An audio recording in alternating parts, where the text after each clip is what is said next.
Hamas رہنما نے کہا ہے کہ ثالثوں سے رابطہ جاری ہے، غزہ میں جنگ ہمیشہ نہیں چل سکتی، جنگ بندی کی طرف جائیں گے۔ بخاری صاحب، اب حماس رہنما کی جانب سے بھی یہی بیان آ رہا ہے کہ وہ غزہ جنگ بندی کی طرف آگے جا سکتے ہیں اور ثالثوں سے رابطے بھی کیے جا رہے ہیں۔ تو کیا لگ رہا ہے آپ کو کہ غزہ کے لوگ جس طرح سے کہہ رہے تھے کہ جنگ بندی جلد از جلد کروائی جائے، اور حماس رہنما کی اب یہ سٹیٹمنٹ کس طرح سے دیکھ رہے ہیں آپ؟ دیکھیں صورتحال وہاں کیا ہے وہ تو ہمیں پتہ ہے، قسم پرسی کا عالم ہے۔ وہاں غزہ قبرستان کی شکل اختیار کر چکا ہے، بچوں کی شہادتیں ہو رہی ہیں، یعنی جتنے بچوں کی شہادتیں وہاں ہوئی ہیں، میرے خیال ہے پوری ہیومن کائنڈ کی ہسٹری میں کسی بڑی سے بڑی جنگ میں بھی اتنی نہیں ہوئی ہے۔ تو صورتحال تو وہاں پتھیٹک ہے، اس میں تو کوئی دو رائے نہیں ہے۔ حماس یہ کہہ رہا ہے کہ دیکھیے، پہلی بات تو یہ کہ جو مذاکرات ہو رہے ہیں ثالث کاروں کے ذریعے سے، اس کا کوئی حتمی نتیجہ نکلنا چاہیے۔ بالکل یہ نہیں ہو سکتا کہ آپ مذاکرات سے صرف ایک سائیڈ کے حق میں فیصلے کریں۔ دوسری بات یہ کہ وہ یہ کہہ رہے ہیں کہ ہم بھی جانتے ہیں کہ جنگ ساری زندگی جاری نہیں رہ سکتی، صحیح، لیکن وہ کہتے ہیں کہ جس قسم کے اقدامات اسرائیل اب کر رہا ہے اس سے جو یرغمالی ہیں ان کی زندگیوں کو خطرہ ہے۔ پہلے بھی بہت سے یرغمالی جن کی ڈیڈ باڈیز انہوں نے واپس کی ہیں وہ اسرائیلی بمباری میں مارے گئے تھے، اور یہی اب وہ جو ایک 18 سال کا فوجی تھا جو گرفتار ہوا تھا حماس کے ہاتھوں، اس کی ماں بھی یہی کہہ رہی ہے، تو چیخ چیخ کے وہ یہ کہہ رہی ہے کہ اس بمباری سے ہمارے عزیز و اقارب جو ہیں ان کی جانوں کو خطرات لاحق ہیں۔ تو ایک تو منظرنامہ وہاں یہ ہے۔ دوسری طرف یہ دیکھیے کہ بالآخر اقوام متحدہ کے سیکرٹری جنرل پھر ایک دفعہ بول کیا پڑے ہیں، چیخ اٹھے ہیں۔ بالکل وہ یہ کہتے ہیں غزہ ایک قتل گاہ میں تبدیل ہو چکا ہے، 1 مہینے سے زائد کا عرصہ گزر چکا اور اب تک غزہ میں امداد کا ایک قطرہ بھی نہیں پہنچا۔ آپ یہ دیکھیے، وہ یہ کہہ رہے ہیں کہ قابض طاقت کی ذمہ داری ہے کہ وہ عام شہریوں کو خوراک اور بنیادی سہولتیں جو ہے وہ فراہم کرے۔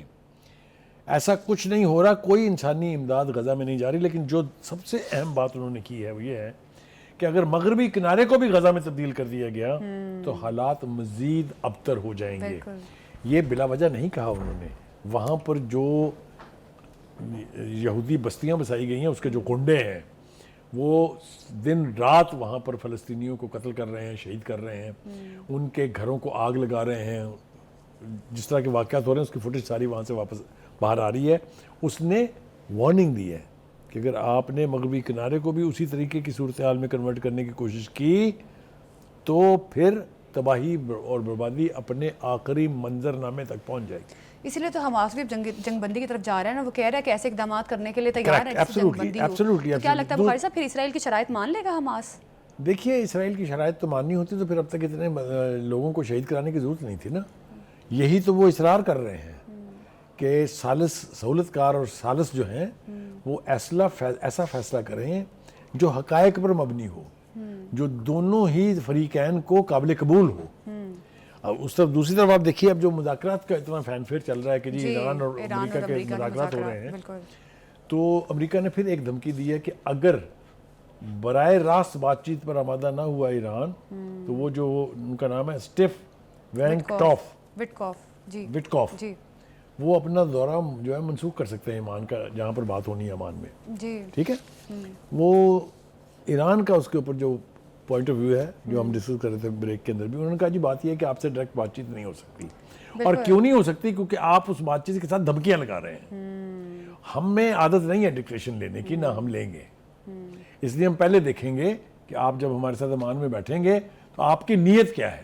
بالکل، ہفتے کے روز ہونے والے مذاکرات میں اب کیا راستہ نکلتا ہے ایران کے لیے؟ اگر ایران نے سفارتی راستہ اختیار نہ کیا تو امریکہ کی جانب سے کہا جا رہا ہے کہ بھیانک نتائج کا سامنا کرنا پڑے گا ایران کو۔